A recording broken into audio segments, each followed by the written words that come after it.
नमस्कार दोस्तों, उम्मीद है आप लोग अच्छे से होंगे, आपकी सेहत अच्छी होगी। अगर आपने मेरे पुराने वीडियोस देख लिए हैं या देख रहे हैं, अगर वो पसंद आ रहे हैं तो कृपया उन्हें लाइक करते रहिए और इस चैनल को सब्सक्राइब ज़रूर कर दीजिए ताकि भविष्य में और भी इस प्रकार के वीडियोस आपके समक्ष आते रहें।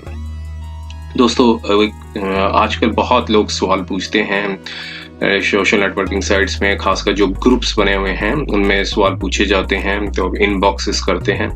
तो उसमें ये पूछते हैं कि 498 केस पेंडिंग पड़ा हुआ है और जो डिवोर्स की पिटीशन है वो हमें डिवोर्स फाइल कर देना चाहिए कि हमें कुछ वेट करना चाहिए, या फिर 498 केस अभी पेंडिंग मतलब या फिर एक्विटल हो चुका है तब डिवोर्स फाइल कर देना चाहिए कि थोड़ा सा वेट करना चाहिए। तो दोस्तों मैं यही शुरू से कहता आ रहा हूँ कि जो लॉ की जो डेफिनेशन है वो कभी स्थिर नहीं रही है। लोग जो जुडिशियल डिस्क्रिशन जो है कोर्ट्स का वो समय समय पर बदलता रहा है। कारण ये है कि अगर कोई सुप्रीम कोर्ट कोई निर्णय देती है, अब वो सुप्रीम कोर्ट निर्णय देती है, वो कुछ क्वेश्चन ऑफ लॉ डिसाइड करती है, तो फिर निचली अदालतें भी उन्हीं डिसीजंस को फॉलो करती हैं। और आज जो जरूरी नहीं, जो आज जो ओपिनियन है वो कल भी वही रहे और आने वाले समय में भी वही रहे।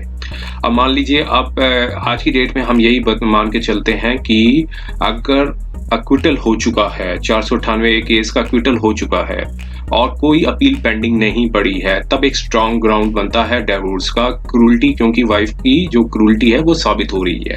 अगर लेकिन आज से 7-8 साल पहले, और हो सकता है अभी भी कई कोर्ट्स हैं जो, क्योंकि इंडिया बहुत बड़ा कंट्री है, फैमिली कोर्ट्स बनी हैं, और कई जगह जहां फैमिली कोर्ट्स नहीं बनी है वहाँ एडीजे की कोर्ट्स हैं, जहां पॉपुलेशन 10 लाख से कम है वहाँ एडीजे यानी कि एडिशनल डिस्ट्रिक्ट जज की कोर्ट्स बनी हुई हैं। वहाँ पे डिवोर्स की जो पिटीशंस हैं वो सुनी जाती हैं, लिस्टेड होती हैं, और जो एडीजे साहब होते हैं वो अपना निर्णय देते हैं। तो कई बार ऐसे भी देखा गया है, आज की डेट में भी कई बार ऐसे निर्णय आते हैं, उसमें कहा जाता है कि अगर एक्विटल हो जाता है क्रिमिनल केस में तो वो एक स्ट्रॉन्ग ग्राउंड नहीं बनता है डिवोर्स का। लेकिन अधिकांश ये है कि अगर एक्विटल हो जाए तो डिवोर्स मिलने का स्कोप जो है वो बढ़ जाता है। और पहले आज से 7-8 साल पहले, 10 साल पहले जो भी था, मतलब समय था जो उस समय में, तब ये माना जाता था कि जो स्टैंडर्ड ऑफ प्रूफ है, माना तो अभी भी जाता है कि, लेकिन तब ये कहा जाता था खास करके डिवोर्स की पिटीशंस में कि जो स्टैंडर्ड ऑफ प्रूफ जो होता है क्रिमिनल केस का और सिविल मैटर्स का जो है वो टोटली डिफरेंट होता है। क्योंकि क्रिमिनल केस में क्या होता है कि प्रोसिक्यूशन को कन्विक्शन करवानी होती है, सजा दिलवानी होती है, और उस केस में जो कोर्ट है वो देखता है कि प्रोसिक्यूशन ने beyond the reasonable doubt case proof कर दिया है कि नहीं किया है। अगर beyond the reasonable doubt proof नहीं कर सकता है प्रोसिक्यूशन, तो अगर जो बेनिफिट ऑफ डाउट है वो एक्विटल उसको मिलता है, अक्यूज्ड को। और लेकिन जो सिविल केसेस होता है वहां पे बैलेंस ऑफ दोनों का जो एविडेंसेस देखा जाता है, तो इसे कहते हैं कि जो बैलेंस ऑफ प्रीपोंडेंसेस को देखा जाता है, जो प्रोबेबिलिटीज को देखा जाता है कि कौन सा जो पक्ष का जो वेट है वो भारी है। तो चाहे वो प्लेंटिफ है, क्योंकि वहां स्टेट तो लड़ती नहीं, जो सिविल मैटर्स होते हैं दो पार्टीज होती हैं, एक प्लेंटिफ होता है, दूसरा डिफेंडेंट होता है। और क्रिमिनल मैटर्स में दो पार्टीज होती हैं, एक प्रोसिक्यूशन होती है और एक अक्यूज्ड होते हैं। तो उसमें जो अपोजिट पार्टी जो होती है वो कंप्लेनेंट बन के रह सकती है, लेकिन जब स्टेट फाइट कर रही होती है तब वो प्रोसिक्यूशन स्टेट होती है। कंप्लेनेंट सिर्फ एक विटनेस के तौर पे होता है या फिर कोई सेकंड जो पार्टी है वो के नाम पे बनाया जाता है वो। तो पहले तो यही निर्णय आता था कि अगर एक्विटल का केस, अगर एक्विटल भी हो जाए तो भी एक पर्याप्त कारण नहीं माना जाता है कि किसी वाइफ ने हस्बैंड के ऊपर क्रूरटी की है। लेकिन अब जो है वो निर्णय आ रहे हैं, ऐसे निर्णय के लिए हम एक लेटेस्ट जजमेंट लेकर आए हैं। ये है इलाहाबाद हाई कोर्ट की जजमेंट। ये प्रोनाउंसमेंट जो रिजर्व मतलब ये डिलीवर हुआ था, मतलब ऑर्डर जो प्रोनाउंस हुआ था वो 13 मतलब अप्रैल 2021 को, मतलब अभी रिसेंट जजमेंट ही कह लीजिए, आज जुलाई अगस्त है तो 3-4 महीने पुरानी ही जजमेंट है। तो इस जजमेंट में भी क्या दिखाया गया था हम उसे जानने की कोशिश करते हैं। उसमें क्या था देखिए, ये जो थी ये फर्स्ट अपील थी। पहले ये तो पार्टीज के नाम है, हम उसके नाम पे नहीं जाते। ये फर्स्ट अपील थी 778/2017 मींस 2017 में अपील डाली गई थी। ऑर्डर कब आया? 2021 में। तो लगभग 4 साल के आसपास का समय, 3.5 या 4 साल जो भी कह लो, इतना समय लग गया फर्स्ट अपील पे, जो कि काफी मैं तो ये मतलब ये है काफ़ी जल्दी किया है ये, जबकि ये डिसीजन कई केसेस में तो 10-10 साल 12-12 साल से पेंडिंग पड़े हुए हैं फर्स्ट अपील, लेकिन यहाँ जल्दी हुआ है मैरिज डिसीजन। इस केस के पीछे जल्दी होने का क्या कारण हो सकता है उसको भी जानने की कोशिश करेंगे, लेकिन पहले हम इसके ऑर्डर के ऊपर चलते हैं कि ये किस ऑर्डर के ऊपर ये ऑर्डर दिया गया है। ये ऑर्डर दिया गया है, फर्स्ट अपील फाइल की गई थी, ऑर्डर था 8/11/2016 का, जो एडिशनल प्रिंसिपल फैमिली जज फास्ट ट्रैक कोर्ट ने दिया था, जो मैरिज पिटीशन फाइल हुई थी 2005 में। तो आप खुद ही देख लीजिए कि 2005 में डिवोर्स की पिटीशन फाइल की गई। अब कौन से महीने में की गई ये नहीं लिखा है, 2005 के मान के चलते हैं कि पिटीशन फाइल की गई, और जो ऑर्डर जो आया नवंबर 2016 में आया। तो मतलब 11 साल के आसपास, 10 साल या 10.5 भी कह सकते हैं, 11 साल के आसपास का समय लग गया फैमिली कोर्ट को निर्णय देने में। फैमिली कोर्ट ने निर्णय दिया, लेकिन जो फर्स्ट अपील थी वो जल्दी डिस्पोज हो गई, 4 साल के अंदर डिस्पोज हो गई। तो टोटल ओवरऑल अगर हम देखा जाए तो 2005 से लेकर और 2021 तक कितना टाइम लग गया आपको इसमें बताने की जरूरत नहीं है। अब ये देखिए, तब जब पिटीशन डाली गई थी तो उन्होंने बताया है कि सेक्शन 13 के अंदर पिटीशन डाली थी, हस्बैंड ने वाइफ के ऊपर पिटीशन डाली थी सेक्शन 13 के अंदर, कि जो होती है क्रूरल्टी और डेजर्शन, जो भी ग्राउंड्स होते हैं वो उन्होंने मेंशन किए। अब फैक्ट्स हैं, फैक्ट्स के ऊपर ये देखिए ये क्या बताया था उन्होंने कि मैरिज जो हुई थी अपोजिट पार्टी के साथ, कोई डाउरी डिमांड नहीं मांगी गई थी। तो ये बाकी सारे उनकी एलिगेशंस लगाई हुई हैं उन्होंने, हम एलिगेशंस पे नहीं जाते हैं, लेकिन अब जो मटेरियल पॉइंट्स है उस पर देखते हैं हम क्या था। उन्होंने यही बताया कि 2002 से डेजिटेट किया और सेपरेट रह रही है 2003 से। आज क्या है 2021, तो मतलब जो ग्रीवेंसेस है अगर केस डालने से भी पहले की स्टार्ट हो चुकी है, तो 18 साल तो देख लीजिए यहीं लग रहे हैं ऐसे केस में। अब ये उन्होंने एलिगेशंस लगाई हैं, उन्होंने कहा कि जॉब ले ली थी दूसरे शहर में, और जो भी एलिगेशंस थी वो जो उन्होंने अपनी पिटीशन में डाली थी वो डाली थी। फिर इसके बाद एक मतलब जो आगे हम जाते हैं मटेरियल पॉइंट पे जाते हैं, इसमें क्या बताया कि एक बेबी बॉर्न हुआ था उनका, और साथ में ये लिखा है कि थोड़ी सी एलिगेशंस लगाई हुई हैं, और फिर ये बताया कि FIR जो है वो लॉन्च हुई थी against the appellate, means husband के अगेंस्ट, और एलिगेशंस लगाई थी 498 की, 323, 504, 506, और साथ में section 3P dowry prevention act भी लगाया था आगरा में, मतलब यूपी का केस था तो आगरा में लगाई थी। तो और फिर ये बताया कि FIR के बेसिस पे अपीलेंट और उनके पेरेंट्स को जेल हो गई थी। तो मतलब जाहिर है कि ये टाइम बहुत पहले का था, तो तब इतनी प्रोटेक्शंस नहीं अवेलेबल होती थी। तब सीधा FIR लॉन्च करो तो सीधा कंप्लेंट के आधार पर ही पुलिस अरेस्ट कर लेती थी, और खासकर जहां वहां शायद यूपी में एंटीसिपेटरी बेल का भी पहले शायद प्रोविजन नहीं था। अब इसके लिए आप वेरीफाई करेंगे कि कब हटा है, ये तो आपको देखना पड़ेगा कब वेरीफाई हुआ था, लेकिन यही लिखा है कि ये एंटीसिपेटरी बेल के बारे में कुछ मेंशन नहीं किया है, लेकिन ये लिखा है कि जो है FIR के बेसिस पे, यहाँ लिखा on the basis of FIR, parents और जो थे पुलिस को, मतलब पुलिस ने अरेस्ट कर लिया और जेल में भेज दिया। फिर थोड़ा ये लिखा है कि after long period of detention in prison, long period, आप कितने साल कितने महीने रहे हैं ये नहीं पता, लेकिन बाद में उनको बेल हो गई थी। फिर ट्रायल हुआ, ट्रायल कोर्ट ने कन्विक्शन भी कर दिया। देखिए, ट्रायल कोर्ट ने कन्विक्शन कर दिया अपीलेंट एंड पेरेंट्स को, और साथ में फाइन लगा दिया 20,000 का, और कहा कि डिफॉल्ट नहीं करोगे तो 3 years की, and in default of payment of fine they shall undergo 3 years simple imprisonment, and they were also convicted and sentenced to 6 months simple imprisonment. तो ये फाइन की कंडीशन भी लगा दी थी इन्होंने, मतलब जो ट्रायल कोर्ट थी। अब फिर उसके बाद क्या हुआ कि मजिस्ट्रेट्स कोर्ट के ऊपर उन्होंने अपील और रिवीजन फाइल की, अपील या रिवीजन लिखा है, अब पक्का नहीं, पता नहीं क्या अपील थी कि रिवीजन थी, लेकिन ऑर्डर जो आया 29/10/2012 को आया। देखिए, ट्रायल कोर्ट ने भी काफी टाइम लगा दिया एक्विटल, मतलब कन्विक्शन दी थी उनके ऊपर, तो रिवीजन फाइल हुई। और फिर क्या लिखा है कि अपीलेंट एक्सोनरेटेड हो गए और revision came to be allowed by the registration judge, तो रिवीजन जो थी वो अलाउड हो गई, अपीलेंट जो थे एक्सोनरेटेड हो गई। कब ऑर्डर आया ये नहीं लिखा है इसमें, अपील का कब ऑर्डर आया।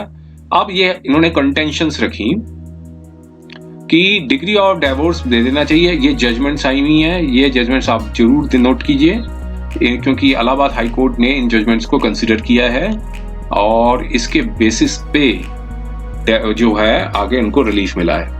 तो पहला तो ये था कि जो फैमिली कोर्ट में गई ये पिटीशन, ये जाहिर है ये अपीलेंट है, फैमिली कोर्ट में इनको रिलीफ नहीं मिला, मींस उनकी पिटीशन डिसमिस हो गई थी। और फिर ये इलाहाबाद हाई कोर्ट का फर्स्ट अपील फाइल की और इसके बारे में इन्होंने बताया। और यहाँ ये लिखा कि जो डिसीजंस थे, जो कंटेंशंस रही हैं, वो यही बताया कि रिस्पोंडेंट जो मतलब वाइफ ने मैट्रिमोनियल हाउस छोड़ दिया और काफ़ी ज़्यादा मेंटल एगोनी दी है, मेंटल हरासमेंट की है। और साथ में ये लिखा कि जो कोर्ट के सामने कंटेंशन लगाई कि कोल्डिंग होती थी और मैट्रिमोनियल हाउस छोड़ दिया था, फिर उसके बाद क्रिमिनल कंप्लेंट लॉन्च कर दी, लेकिन जिससे अपीलेंट एक्विटेड हो गए। मींस ट्रायल कोर्ट ने पहले सजा दे दी, बाद में रिवीजन कोर्ट ने उनको अक्विटल कर दिया। जो अपीलेट कोर्ट, जो भी रिवीजन कोर्ट थी, उन्होंने अपीलेट कर दिया। अब ये लिखा कि रिस्पोंडेंट ने फाइलिंग कंप्लेंट्स की थी फैमिली मेंबर्स को, जो कई ग्राउंड्स पे थे, जो लेकिन वो एक्विटेड हो चुके हैं सारे केसेस पे। तो इस ग्राउंड्स पे रिस्पोंडेंट ने काफी ज्यादा मेंटल हरासमेंट किया है और डिफेम किया इनका नाम सोसाइटी में, ये ग्राउंड उन्होंने उठाया। और अब ये साथ में बताया कि रिस्पोंडेंट की कोई मंशा नहीं है कि मैरिज को कंटिन्यू करने की, और सेवरल कई एफर्ट्स पुट अप किए हैं जिससे रिकॉन्सिलेशन हो सके, लेकिन वो अब वेस्ट हो चुके हैं रिकॉन्सिलेशन।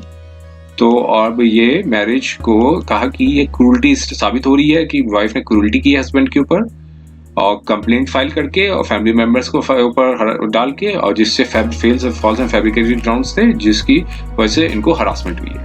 और साथ में डेजर्टेशन हुई है, जो कि कोई रीजनेबल कॉज के साथ कोई फॉल्ट नहीं था इनका, उसकी वजह से डेजर्टेशन हुई है। ये सेक्शन अब ये 13 को इलाहाबाद हाई कोर्ट ने, माननीय हाई कोर्ट ने रिप्रोड्यूस कर दिया।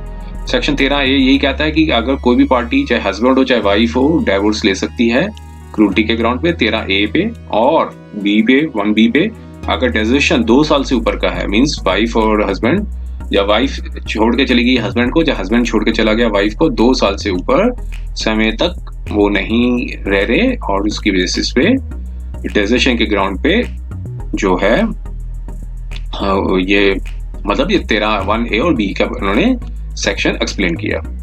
अब यहाँ से फिर कोर्ट ने कहा कि जो डॉक्यूमेंट्स प्रोड्यूस किए हैं, वाइफ ने क्रिमिनल कंप्लेंट्स फाइल की थी अगेंस्ट द हस्बैंड, और इससे साफ क्लियर हो रहा है कि एविडेंस जो है मतलब क्लियर साबित हो रहा है, जो डॉक्यूमेंट्री एविडेंस से क्लियर साबित हो रहा है कि क्या बताया ना, the evidence led by the wife is also sifted by us, so therefore in the light of the settle legal provision the judgments the appellant had right proved that कि वाइफ की कोई मंशा नहीं है आने की।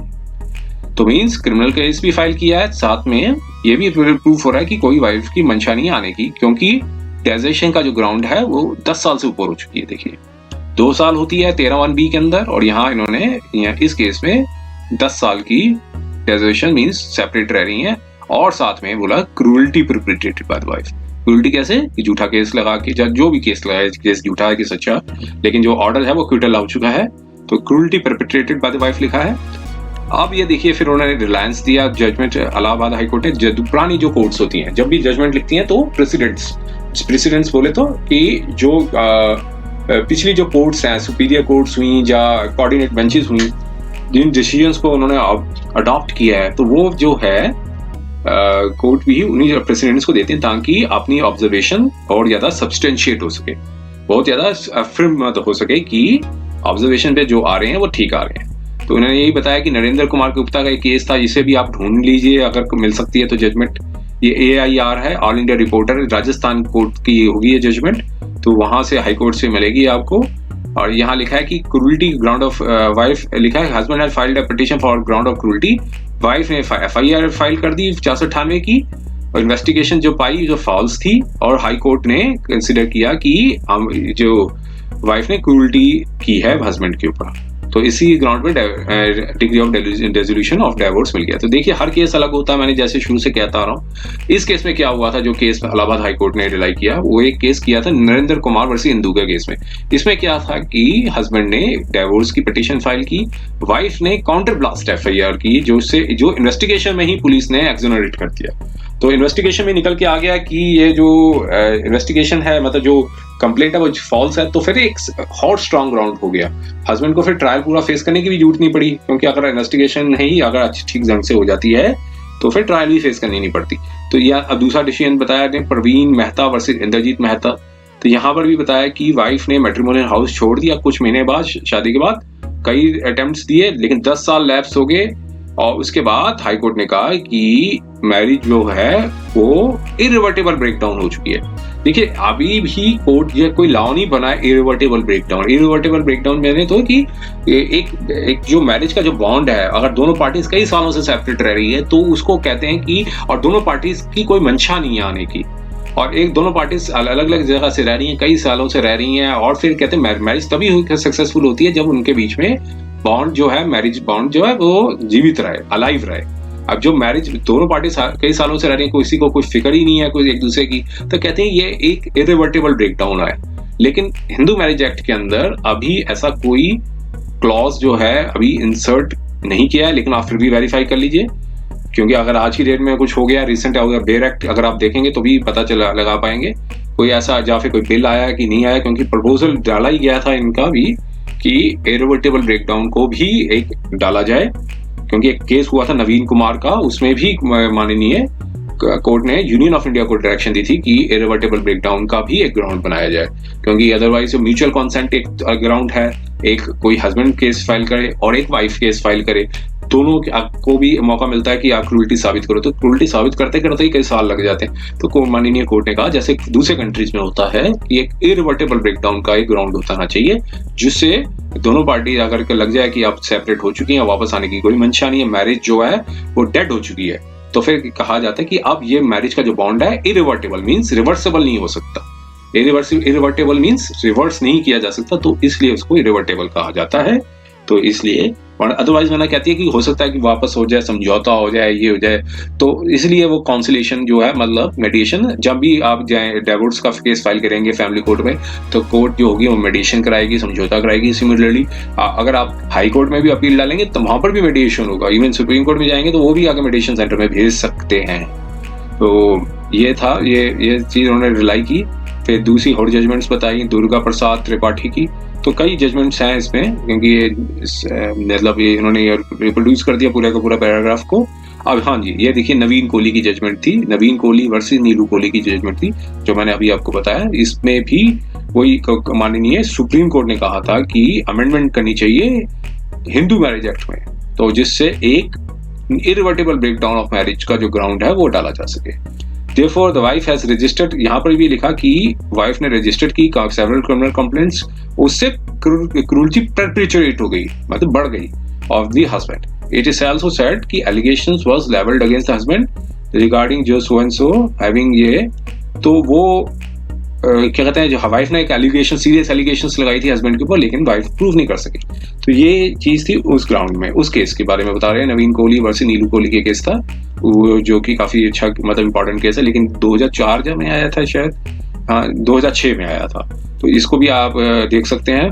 लेकिन जो आजकल की जो रिसेंट जजमेंट्स हैं उस पर ज्यादा कोट कीजिए, तो इसके बाद हम कंक्लूजन पे भी आएंगे। तो यहाँ पर देखिए, यहाँ बताया कि प्रेजेंट केस में क्या था कि कोई अटेम्प्ट नहीं मिला वाइफ को कि मतलब अटेम्प्ट नहीं किया वाइफ ने, कि जो वाइफ ने हस्बैंड को डेजिग्नेट कर दिया कि वापस आकर रहें, और वाइफ ने अपनी विलिंगनेस दिखा दी है कि वो नहीं आना चाहती है, और जो petition filed by the husband for restitution of the conjugal rights, तो इसमें हस्बैंड ने एक रेस्टिट्यूशन कॉजिनल राइट्स की भी पिटीशन फाइल की थी, जो मतलब यहाँ पर मेंशन ऊपर की होगी, शायद ओमिट हो गई है, लेकिन आप देख लीजिएगा इसको।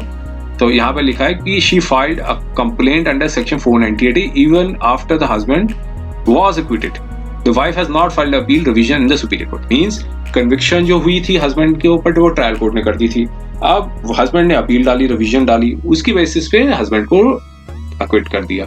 अब चूंकि अपोजिट पार्टी मींस स्टेट भी चाहे तो प्रोसिक्यूशन, अगर केस पुलिस ने किया है, प्रोसिक्यूशन एजेंसी पुलिस थी, तो स्टेट को भी फाइल कर सकती है अपील, नहीं तो वाइफ भी फाइल कर सकती थी as a private party 372 CRPC के तहत आगे की अपीलेट कोर्ट में, मींस अगर जो थी हाई कोर्ट में जाके अपील फाइल कर सकती थी, उनके ऑर्डर को, जो कन्विक्शन जो एक्विटल हुआ उसको चैलेंज कर सकती। लेकिन यहाँ पर वाइफ ने इंटरेस्ट नहीं दिखाया, और कोर्ट ने कहा कि जो ऑर्डर है वो फाइनलिटी हो गई है, मींस एक टाइम होता है अपील डालने का, जो है 90 दिन है या 60 दिन जो भी है, वो एक लिमिटेशन होती है फ्रॉम, अगर उसके सर्टिफाइड कॉपीज को आप एक्सक्लूड कर देते हैं time of preparation certified copy को, अगर आप अपील नहीं फाइल करते हैं जो, तो उस अपील के दौरान तो ऑर्डर अगर फाइनलिटी हो जाती है तो फिर वो जो नीचे की जो भी कोर्ट का ऑर्डर होता है वो फाइनल हो जाता है। तो यहाँ पर लिखा है, यही लिखा कि wife has not filed an appeal division in the supreme court from the reason above we dissolve the marriage. And wife जो है नहीं अपेयर हुई थी तो matter has proceeded ex parte. So अब कहा कि जो मेंटेनेंस वगैरह वो तो अपने जो भी प्रोविजंस है उसके अकॉर्डिंग लगाएं। तो फिर इन्होंने जो अपील जो थी वो हस्बैंड की अलाउ कर दी। मींस फैमिली कोर्ट जो थी आगरा की वो उन्होंने डिसमिस कर दी, हस्बैंड की जो अपील है अलाउ कर दी। कब हुई? 13/4/2021 को। केस डाला गया था 2005 में और जो ग्राउंड्स रेज किए गए 2002 में। तो आप खुद ही देख लीजिए 18 साल कॉज ऑफ एक्शन से अगर मान के चलें तो 18 साल तो 2002 है तो 17 साल 18 साल 17 साल जो भी है वो लगे। और कोर्ट की प्रोसीडिंग्स में ही अगर आप 2005 से भी स्टार्ट करते हैं और 2021 तक तो 16 साल के आसपास लग गए रिलीफ मिलते मिलते। तो मेरा कोई काम डिस्करेज नहीं कर रहा हूँ, मैं सिर्फ बता रहा हूँ जो फैक्चुअल बातें हैं वो चीज पे जो ऑन रिकॉर्ड्स पे हैं वही चीज आपको बता रहा हूँ। तो ये था मेरा एक छोटा सा वीडियो। आपको एक रिसेंट वीडियो था जो एक नई जजमेंट के ऊपर था, इलाहाबाद हाई कोर्ट की एक नई जजमेंट थी। इसको आप इलाहाबाद हाई कोर्ट की वेबसाइट से भी डाउनलोड कर सकते हैं और अगर केस टाइटल आप ढूंढेंगे तो आपको गूगल में आराम से मिल जाएंगे इसके केस टाइटल। और उम्मीद है ये वीडियो आपको पसंद आया होगा। अगर ये वीडियो पसंद आया है तो कृपया इसको लाइक कर दीजिए और चैनल को प्लीज जो सब्सक्राइब कीजिए, नहीं तो फिर जितने भी वीडियोस हैं वो आसानी से आप कलेक्ट कर पाएंगे अगर चैनल को सब्सक्राइब कर देते हैं तो। और भविष्य में भी हमें मौका दीजिए वीडियोस बनाने का। समय देने के लिए बहुत बहुत धन्यवाद।